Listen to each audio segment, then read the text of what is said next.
Bonjour à tous. Aujourd'hui, nous allons en savoir un peu plus sur une grandeur très utile au quotidien, la masse. Cette capsule va te permettre de revoir les attributs de la masse, mesurer une masse, et enfin citer les différentes unités de la masse.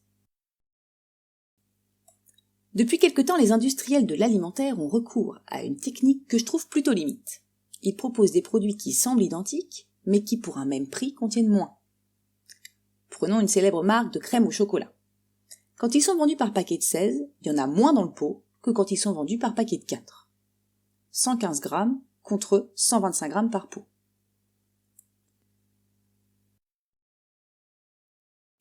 De même, tu as peut-être remarqué que récemment les Princes sont plus petits. Effectivement, avant chaque paquet pesait 330 grammes contre 300 grammes maintenant.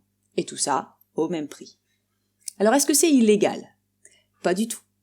Puisque la quantité est toujours clairement indiquée, c'est la masse. Après tout, ces entreprises, qu'est-ce qu'elles nous disent ? Que c'est aux consommateurs de bien regarder. La sensation de beaucoup ou peu de matière est reliée à une grandeur, la masse. En science, la masse, c'est une des mesures liées à la quantité de matière. Un petit point vocabulaire pour commencer. Même si dans le langage courant les mots masse et poids désignent la même chose, en science ils représentent deux concepts liés mais différents. En effet, la masse est liée à la quantité de matière, alors que le poids, en science, correspond à la force qui attire un objet au sol. Par exemple, si l'on considère cet astronaute en mission pour la Lune. Avec tout son équipement, sa masse vaut 200 kg. Il est attiré par la Terre grâce à la force de gravité, et cette force, sur Terre, elle vaut 2000 newtons. Quand il est dans l'espace, si tout va bien, il n'a pas perdu un bras ou une jambe, donc sa masse sera toujours de 200 kg. Par contre, comme il est loin de tout astre, il ne subit plus la gravité, on dit qu'il est en apesanteur, et son poids vaut 0. Une fois arrivé sur la Lune, où la gravité est plus faible, sa masse restera toujours de 200 kg, mais il subira une plus petite force d'attraction, son poids vaudra 320 newtons. Au quotidien, nous mesurons souvent des masses, que ce soit pour faire la cuisine ou pour se peser chez le docteur. Pour ça, on utilise une balance. Ceci est une balance électronique utilisée au collège. Voyons un peu à quoi servent les différents boutons. Le premier permet de changer l'unité de mesure.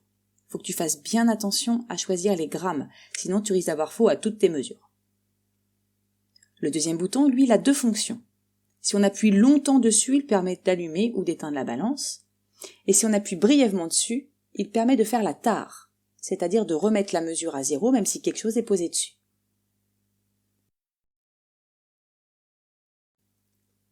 Au dos de la balance, tu trouveras deux informations très importantes. La capacité maximum de la balance, c'est-à-dire la masse maximale qu'elle peut peser. Ici, par exemple, c'est 500 grammes. Ça veut dire que si tu poses un objet de 700 grammes, elle va indiquer E, comme erreur. L'autre information, c'est la précision. Par exemple, ici, 0,1 g signifie que la balance va afficher sa mesure avec un chiffre après la virgule, ce qui est plutôt précis. Cette autre balance, elle, peut peser jusqu'à 2000 g de matière, soit 2 kg, mais elle n'indiquera la masse qu'au gramme près, sans chiffre après la virgule. Elle est moins précise. Pour mesurer n'importe quelle masse avec une balance, il faut respecter deux règles. Premièrement, poser la balance bien à plat et non à cheval sur tes stylos ou ton cahier, par exemple. Deuxièmement, il ne faut jamais rien verser directement sur la balance. Il faut toujours utiliser un récipient, par exemple une soucoupe. Une première méthode consiste à allumer la balance, noter la masse de la soucoupe, ajouter le sable et noter la masse totale. Ensuite, on n'a plus qu'à soustraire la masse de la soucoupe. Ici, la soucoupe, elle pèse 134,4 g. Je peux donc écrire M, qui est le symbole de la masse, égale 134,4, G, qui est le symbole du gramme. L'ensemble pèse 250,4 g. Pour avoir la masse du sable seul, je fais donc 250,4 moins 134,4, ce qui me donne 116,0 grammes. Ici, j'ai gardé 0, après la virgule, parce qu'il s'agit d'un véritable chiffre que j'ai calculé. La deuxième méthode consiste à utiliser la fonction TAR. On allume la balance, on pose la soucoupe, puis on appuie sur TAR. La balance va revenir à 0, il ne reste plus qu'à déposer le sable pour avoir sa masse. Ici, après la tare, la balance m'a affiché 0,0 g, donc seul le sable est pesé, j'obtiens les 116,0 g attendus.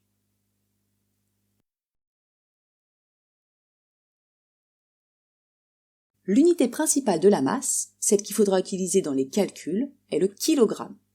Oui, je sais, c'est bizarre, on s'attendrait plutôt au gramme, mais c'est le kilogramme, c'est comme ça. Par contre, on utilise couramment d'autres unités, comme le microgramme, qui correspond à la masse d'un grain de sable, le milligramme, soit la masse d'un moustique, le gramme, c'est-à-dire à peu près la masse d'un quart de feuille de papier. Pour information, une pièce d'1 € pèse un peu moins de 8 grammes, et une autre unité courante, c'est la tonne, qui est la masse typique d'une voiture.